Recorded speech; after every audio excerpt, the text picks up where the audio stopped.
هغه ماشومه که ذاتي طور باندې انټاروګیټ شي د هغې نه سوال جواب وشي او هغې نه دا تپوس وکړی شي چې آیا ستا د اویس سره تعلقات او یا نه. نه موږ د اویس د قتل نه خبري نه ورسره موږ بوتلی دی نه پرې موږ ډاس کړی دی. دا زه د قرآن مجید د پاسه دا خبره کوم. ملزمانو او هغه فریقینو موږ ته د انټرویو راکولو نه انکار وکړو، په ایډیټینګ کې کټ کړي دي.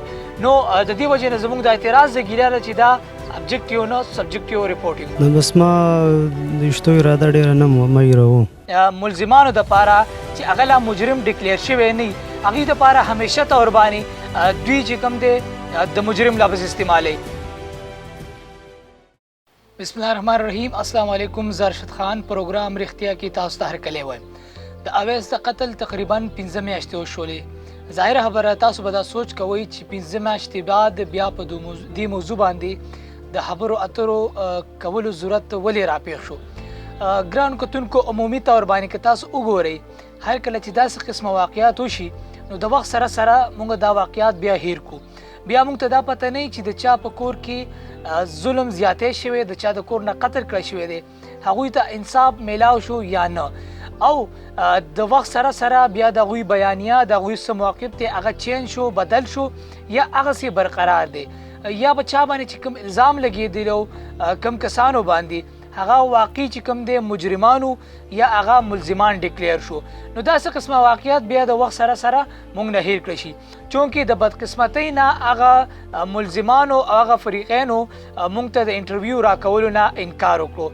زه او زما ټیم ذاتي طور باندې موږ 2 پیرې هغه ځای ته لاړو چې کوم ځای کې هغوی ژوند تېروي او چا سره هغوی اوسېږي. جمال شاه نومي کوم کس دی د هغوی رشته دار دی، ظاهره خبره ده هغوی سره اوسېږي او هغوی موږ ته پهله واده وکړله. یو پیر موږ لاړو، بیا موږ له ټیم راکو 2 ورځې بعد په دې کې تېرې شي. ما هغوی ته تقریبا 3 پیرې کال هم کړی. هغې نه بعد 2 ورځې بعد زه بیا لاړم دوباره موږ سره د ټیمه او بیا هم موږ ته د انټرویو راکولو نه انکار وکړو، چونکې موږ تاسو سره واده کړې وه د مفروضي او د سوالاتو په بیس باندې به د دې ملزمانو حقایق څه دي او څه رښتیا دي هغه به موږ تاسو ته په دې پروګرام کې وړاندې کوو. ټول نه لومبیا به خبره کوو چې کوم سوشل ورکرز دي یا چې کوم صحافین دي. عمومي طور باندې که تاسو وګورئ دوی چې کله هم تاڼو ته لاړ شي نو د داسې ملزمانو دپاره چې هغه لا مجرم ډکلیر شوی نه وي هغوی دپاره همیشه طور باندې دوی چې کوم دی د مجرم لفظ استعمالی. او زیاتر به تاسو داسې سوشل ورکر وګورئ یا صحافین او خاص طور باندې چې کوم دی هغوی به پولیس والا ته شاباسي ورکوي. چارې به هم دوی دا کوېسچن ونه کړي چې دوی دا جرم څه طریقې سره ومنو او څه طریقې سره آیا دوی ته پریشرایز کړي دي، مجبوره کړي دي، آیا دوی دا جرم کړی یا نه.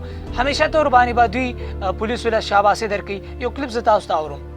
زه مبارکي ورکوم پولیس ډپارټمنټ ډي پی او 400 شعیب صاحب دغه ټیم ته، مسعود صاحب تاسو ته ورځ دوه مخکې دغه قاتلان چې دي هغه گرفتار شوي دا رجي ولاړ دي.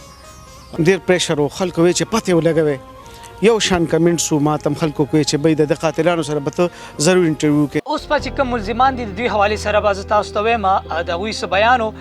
پهله چې کوم تاڼې نه راخلاص شو عابدین اسد کوم بیان ورکړی په هغې کې هغوی دا ډکلیر کړه چې مونږ دا کوم جرم منلی دی نو په مونږ د ریمانډ او د پولیسو د تشدد او د زیاتۍ د وجې نه منلی. واقعي خبره ده چې زیاتر کیسونه داسې هم راغلي دي چې په هغې کې ډېرو کسانو د پولیسو د تشدد او د والو د وجې نه چې کوم دی جرم منلی وي. هغه عمل یې هر څه وکړو چې زه د میډیا والو ته نشم ویلی، هغه د ویلو نه دي. نورې ځوانان کړي مو والي مو د اوبو ډیګۍ کې م راباندې شپې سبا کړي دي، هره دغې را سره کړې ده، خو اخره کې منګه ورته بیا د خپل دغه د لاسو من باقي وجلو او په هغه اوبو ته یې ورکوز کړم ډیګۍ ته. په هغه دومره یخې اوبه وې چې بیخي بس سړی بس کږو او بیا راوستم بس پکۍ راته ولګو. د هغې نه پس بیا ما ورته ویل ما نه دی کړی، ما نه منله. بیا راله مرچکۍ وټکو هغې راله په خوله کې راکړو. هلته منلی وو ټیک د هغه موږ منلی دی میډیا مخې ته، خو هغه کم ظلم چې موږ سره کړی دی زه وایم چې دوی دا دیوال ایسار کړي که نه د پولیس چې کوم وال ورکوي زه وایم چې دوی دا به م وایي چې بس او موږ مړی کړی دی. په دغه انټرویو کې تاسو کتلی شئ اسد نومې هلک په لاس کې قرآن مجید راخلي او دا وایي چې زه په دې قرآن مجید باندې لاس ږدم چې ما دا جرم نه دی کړی، یعنی ما دا قتل نه دی کړی. خلک څنګه په دې باندې یقین وکړي چونکې د خلکو ایمانونه دومره کمزوري شوي د انسان اوس دا فطرت سات شوی دی چې په وړه وړه خبره باندې قسم وخوري. وړوکې غونتې غلا وکړي په هغې باندې قرآن قسم خوري چا سره چا پسې خبرې وکړي په هغې باندې قرآن قسم خوري دا خو لا بیا غټ مړی دی. تاسو اورئ قرآن مجید ما سره لاس کې دی، نه موږ د اویس د قتل نه خبرې نه ورسره موږ بوتلی دی نه پې موږ ډس کړی دی. دا زه د قرآن مجید د پاسه دا خبره کوم. دغه ملزمانو په میډیا باندې خو هم ډېر زیات تنقید کړی دی. تاسو وګورئ هغوی دا وایي چې یو میډیا والا هم یعنی سوشل میډیا والا موږ نه دا تپوس نه دی کړی چې د کومو نه زموږ دا ګیله ده هغوی ته موږ بار بار ویلي چې تاسو موږ سره زیاتې کوئ چې موږ نه دا تپوس کړو چې تاسو دا جرم کړی دی یا نه دی کړی، تاسو دا خپل جرم منئ یا نه، یا تاسو باندې د پولیس د سره څه پریشر څه دباو شته یا نه. ته یو میډیا والا هم نه ده کړې، د سره راته داسې ویلي نه چې دا په تاسو د زور د وجې منئ که نه دا تاسو په خپله طبع منئ. دا خبره یې موږ ته نه ده کړې، خو بس پولیس په اوسه ولاړو د پولیسو د یارې موږ به خامخا بیا دا ویل. هغوی دا خبره موږ ته د سره کړې نه ده او لاسو به پکې بغیر دغه به لګی شو دا سریام پانسي کې او دا خبرې به یې کولې. اسد دا هم بیان ورکړی د جیل نه په ضمانت باندې د راوتو نه بعد چې دا میډیا چې کومه ده دا ابجیکټیو نه ده، دا سبجیکټیو ده، یعنی چې څه حقایق دي هغه دوی نه پیش کوي او یو منافقانه قسم ریپورټینګ کوي. یعنی کم سوالونه کم جوابونه موږ ورکړي په کومو کې چې موږ دا خبره کړې وه چې دا جرم موږ نه دی کړی، موږ سره زیاتی کېږي، یا داسې قسم سوالونه چې هغه زموږ بېګناهي سپورټ کوله یا جوابونه، نو هغه دوی په ایډیټینګ کې کټ کړي دي. نو د دې وجې نه زموږ د اعتراض د ګیله ده چې دا ابجیکټیو نه سبجیکټیو ریپورټینګ و. وکتل نو دوی ته چې ما کمې خبرې کړې وې هغې ته ټولې ایستې دي زما خبرې، کم چې زما هغه خبرې وي هغه ما چې ورته ویلي چې ما نه دی کړی، کم میډیا والا ته ما ویلي هغه چې ما نن وکتل نو هغه ټولې ته لرې کړې وي.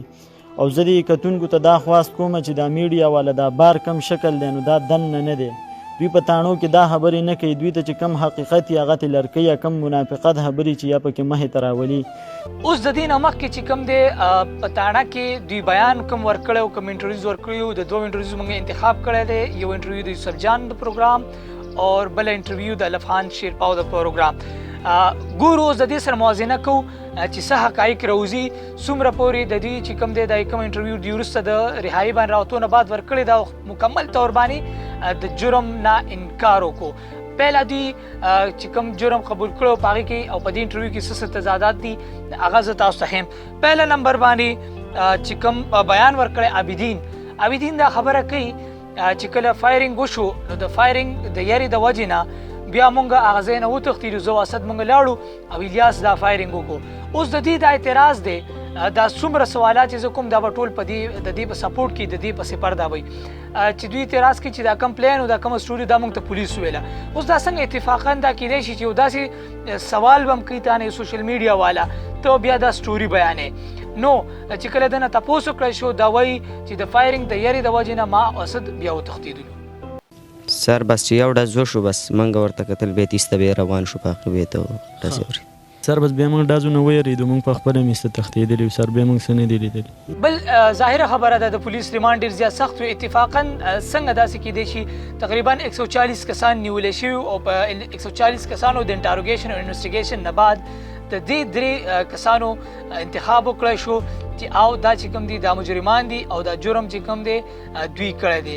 چونکې عمومي طور باندې که تاسو وګورئ نن سبا چې څومره واقعات کېږي په هغې کې زیاتر د خاندان دننه خلک موجود وي.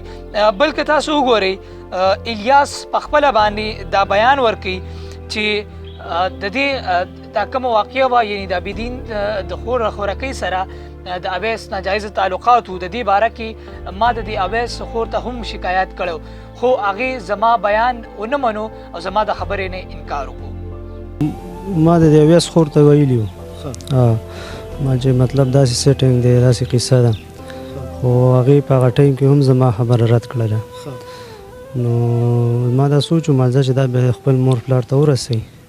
په دې انټرویو کې به تاسو کتلی چې الیاس دا هم خبره کوي چې زما هر کله دا اراده نه وه چې ما دې د اویس قتل کړی وی، خو چونکې ما یو ډز وکړو او بیا د یارې نه بیا ما دا نورې ډزې وکړلې او اویس چې کوم دی زما د لاسو شهید کړی شو. دا په خپل هغه دا بیان ورکوي. خو د بس دغه شو نیغ شو بیا یې ستا ویرېدو منډه کړې بیا پې ما ډزې وکړې. نو بس ما د ویشتو اراده ډېره نه مه هېروم خو بس بیا چې ولګېده باقي کار بیا ما نه د خپلې یارې شوی دی. په دې انټرویو کې به تاسو کتلی چې الیاس دا هم خبره کوي چې زما هر کله دا اراده نه وه چې ما دې د اویس قتل کړی وي، خو چونکې ما یو ډز وکړو او بیا د یارې نه بیا ما دا نورې ډزې وکړلې او اویس چې کوم دی زما د لاسو شهید کړی شو. دا په خپل هغه دا بیان ورکوي. اوس دلته کوم سوال دا دی، دا سټوري به هم پولیسو دوی ته نه ویلي چې ستا نه به داسې قسمه تپوس هم کېږي چې تا چاته ویلي یا چاته شکایت کړی یا نو دا ذاتي نوعیت غوندې کې سوالونه دي. نو دې ځای کې چې کوم دی د دوی په پیله انټرویو کې او وروسته چې کوم انټرویو ده په هغې کې تضاد مخې ته راوځي. بلکې تاسو وګورئ اسد دا بیان ورکړی چې پولیس تپوس کړی دی او میډیا والا هم تپوس وکړو چې تاسو د کور نه راویستو او د اویس هم دغه پټي ته بوتلو دغه ځای کې هم قتل کړو. نو اسد جواب ورکوي چې نه، دا په دې ګراوند کې ولاړو او د ګراوند نه مونږه ځان سره دغه سایډ ته بوتلو. سر به سر ډاک کې ولاړو بیا هم بوتلی اوسه دغه ډاک کې و بس بیا اسد به وتو.